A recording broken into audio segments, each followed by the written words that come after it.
Episode 2. அக்ஷயாவின் கனவுகள் முடிந்துவிட்டது போல் ஆனது. சுற்றியிருந்த பெயிண்டிங்கை பார்த்தாள். ஏன் பிள்ளையாரப்பா, எனக்கு மட்டும் ஏன் இப்படி ஒரு சோதனையை கொடுக்கற? என்னோட கனவுக்கான பாதையில போறப்போ ஏன் இவ்வளவு தடங்கள் வருது? ஒரு படி மேல ஏறினா ஏன் 10 படி சறுக்குது? சாதாரணமாக எல்லோருக்கும் கஷ்ட காலத்தில் தோன்றும் வார்த்தைகளே அக்ஷயாவின் மனதிலும் எழுந்தது.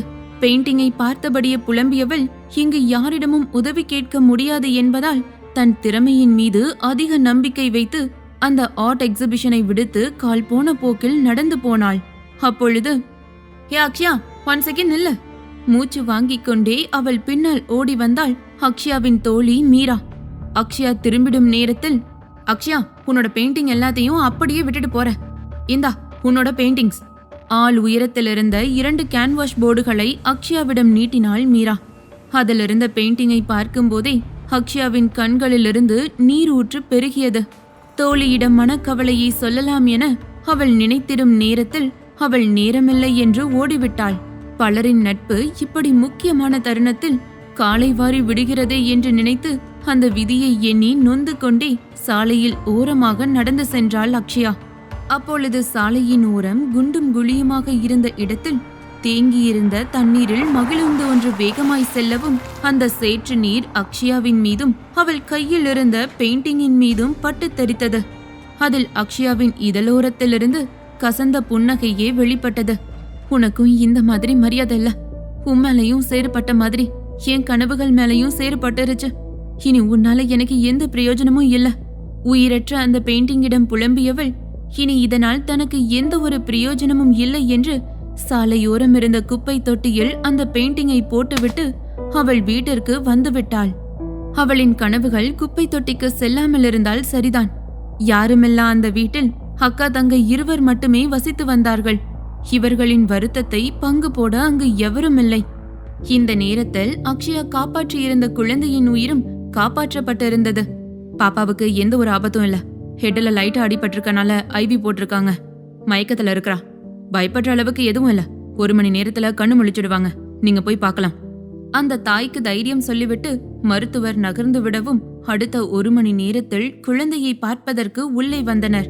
ராதிகா தன் குழந்தையின் தலையை மெல்லமாக தடவி கொடுத்தாள்.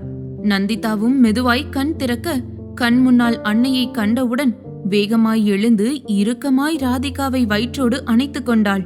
தன் குழந்தைக்கு எந்த ஒரு ஆபத்தும் இல்லை என்று அறிந்த பிறகுதான் ராதிகாவின் மனம் கொஞ்சம் லேசானது. இந்த நேரத்தில், சமர், நம்ம நந்துவை காப்பாத்தின அந்த பொண்ணு யாருன்னு தெரியுமா? அவளோட பேரு, அட்ரஸ், நம்பர் ஏதாவது இருக்கா? நன்றி உணர்வோடு ராதிகா கேட்க அவனோ அந்த பெண் யாராக இருக்கும் என யோசித்தான். அந்த பொண்ணை பத்தி தெரிஞ்சுக்கிறதுக்கு முன்னாடியே அவ இங்கிருந்து கிளம்பி போயிட்டா. நான் ஹாஸ்பிட்டல் மேனேஜ்மெண்ட் கிட்ட விசாரிச்சு பாக்குறேன் ராதிகா என்றவன் ரிசப்ஷனில் கேட்கலாம் என்று வந்தான். கொஞ்ச நேரத்துக்கு முன்னாடி என் கூட ஒரு பொண்ணு வந்தாங்களே, அவங்களோட டீடைல்ஸ் ஏதாவது இருக்கா? சமர் கேட்கவும் ரிசப்ஷனில் இருந்தவரும் சிஸ்டத்தில் தேடி பார்த்தார். சாரி சார், அவங்களோட இன்ஃபர்மேஷனை கொடுக்கல. சோ அவங்க டீடைல்ஸ் எதுவுமே ஸ்டோர் ஆகல. அவனின் முகத்தை கூட பாராமல் அந்த ரிசப்ஷனிஸ்ட் சொல்லிடவும் இவனும் வேறு வழி ஏதாவது இருக்கிறதா என்று யோசித்தான். அப்பொழுது சமரின் கண்களில் அங்கிருந்த சிசிடிவி கேமரா படிந்தது. பொதுவாக வெளியாட்களுக்கு சிசிடிவி கேமராவை பார்க்க அனுமதி கிடையாது என்பதால் வேறு என்ன வழி இருக்கிறது என்று யோசித்தான். உடனே ஒரு பேப்பரையும் பேனாவையும் ரிசப்ஷனிலிருந்து வாங்கியவன் வேக வேகமாக ஒரு படத்தை தீட்ட ஆரம்பித்தான். கிட்டத்தட்ட 5 நிமிடம்தான் இருக்கும். அதற்குள் ஓவியத்தை முடித்து விட்டான். பரவாயில்லையே, அவளோட முகம் சரியா தெரியலனாலும் ஏதோ ஒரு அளவுக்கு நல்லா தான் தெரியுது. தான் தீட்டிய அந்த ஓவியத்தை பார்த்து மகிழ்ச்சி அடைந்தவன் உடனடியாக அந்த ஓவியத்தை அவன் மொபைலில் போட்டோ எடுத்துக்கொண்டான். உடனே அதை அவனுக்கு தெரிந்த டிடெக்டிவ் ஒருவனுக்கு அனுப்பி அந்த பெண்ணின் நம்பர் வேண்டுமென்று மெசேஜை அனுப்பி வைத்தான். இரவு நேரத்தில் நந்திதாவை வீட்டிற்கு அழைத்து வந்துவிட்டாள் ராதிகா. அக்ஷயாவிற்கு நன்றி சொல்ல வேண்டுமென்று எண்ணியவள் அவளை சந்திக்கலாம் என்று முடிவுக்கு வந்தாள். உடனடியாக சமர் அனுப்பிய அக்ஷயாவின் எண்ணிற்கு அழைத்தாள். அப்பொழுதுதான் தன் தங்கையிடம் திட்டு வாங்கி கொண்டிருந்தாள் அக்ஷயா. ரூபி, என்ன திட்டுறக்கு கொஞ்சமாவது கண்டென்ட்ட மிச்சம் வச்சுக்கமா. சும்மா காஞ்சு மூச்சுன்னு கத்தாத. தங்கையின் கோபத்தை முற்றிலுமாக குறைத்துவிட்டு அன்னோன் நம்பரில் இருந்து வந்த அழைப்பை ஏற்றாள். ராதிகா தான் யார் என்று அறிமுகம் செய்து கொண்டாள். என்னோட குழந்தைய காப்பாத்தினதுக்கு ரொம்ப நன்றி அக்ஷயா. ஃப்ரீயா இருந்தா நாளைக்கு மீட் பண்ணலாமா என ராதிகா கேட்கவும், யா ஷோர், கண்டிப்பா மீட் பண்ணலாம். எங்க மீட் பண்ணலான்னு லொகேஷன் மட்டும் ஷேர் பண்ணிடுங்க என்றதோடு அவர்களின் அழைப்பு துண்டிக்கப்பட்டது. அத்துடன் இருவரும் மீட் செய்து கொள்வதற்கான காஃபி ஷாப் லொகேஷனையும் அக்ஷயாவுக்கு அனுப்பி வைத்தாள் ராதிகா. அக்கா, நீ ஏன் இப்படி பண்றன்னு எனக்கு சுத்தமா எதுவும் புரிய மாட்டேங்குது. எனக்கு வர ஆத்திரத்துக்கு உன்னை அப்படியே கடிச்சு கொதறணும் போல இருக்கு. அந்த ரோட்ல உன்னை தவிர வேற யாருமே இல்லையா? மனசுல என்ன உனக்கு பெரிய ஹீரோயின்னு நினைப்பான்? தன் அக்காவை எவ்வளவு தூரம் திட்ட முடியுமோ அவ்வளவு தூரம் திட்டி தீர்த்தாள் ரூபினி. தங்கைக்கு எதிராக எதுவும் பேசாமல் ஒற்றை விரலை இதழில் வைத்தபடி அன்னையின் திட்டிற்கு அடிபணியும் குழந்தையாகவே மாறிப்போனாள் அவள். மறுநாள் அக்ஷயாவை சந்திப்பதற்காக ராதிகா அந்த காபி ஷாப்பில் காத்திருந்தாள். அக்ஷயாவும் அடுத்த 5 நிமிடங்களில் வந்திருக்க ராதிகாவை கண்டு கொண்டவள் டேபிளில் வந்தமர்ந்தாள். இருவருக்கும் காஃபியை ஆர்டர் செய்தாள் ராதிகா. பாப்பாவை எதுக்கு தனியா விட்டீங்க அக்கா? அவ ஸ்கூல் தானே படிக்கிறா. ஸ்கூல் நேரத்துல அங்க என்ன பண்ணிட்டு இருந்தா? அக்கா என்ற உறவோடு அவள் பேச ஆரம்பிக்க அப்பொழுதே அங்கு கையில் ஐஸ்கிரீமோடு துள்ளி குதித்து வந்தாள் நந்திதா. ஆன்ட்டி, நாங்க புக்ஸ் தான் வாங்க வந்தேன். திரும்பி ஸ்கூலுக்கு போகும்போதுதான் அப்படி தெரியாம நடந்துருச்சு. குழந்தைத்தனமாக நந்திதா மழலை குரலில் சொல்லவும், என்னது ஆன்ட்டியா? என்ன பார்க்க ஆன்ட்டி மாதிரியா இருக்கு? எனக்கு ஜஸ்ட் 24 தான் ஆகுது. அதுக்குள்ள என்ன கிளவி ரேஞ்சுக்கு மாத்திட்ட? சிறு பிள்ளை சொன்னது கூட அக்ஷயாவை பாதித்து விட்டதால் அவளும் சிறு பிள்ளைத்தனமாகவே பொய்யான கோபத்தோடு கேட்டாள்.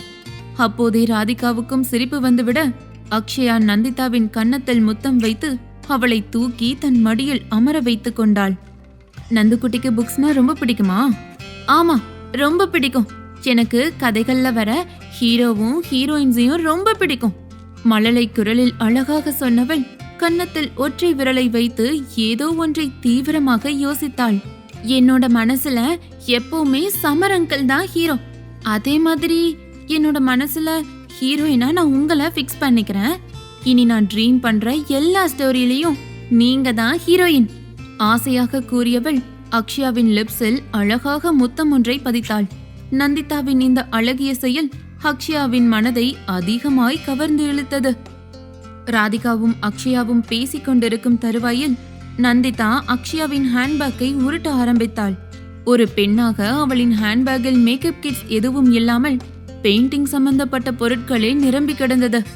அப்பொழுது A5 சைஸ் கேன்வாஸ் போட்டோ ஒன்று தவறுதலாக கீழே விழுந்து விட்டது.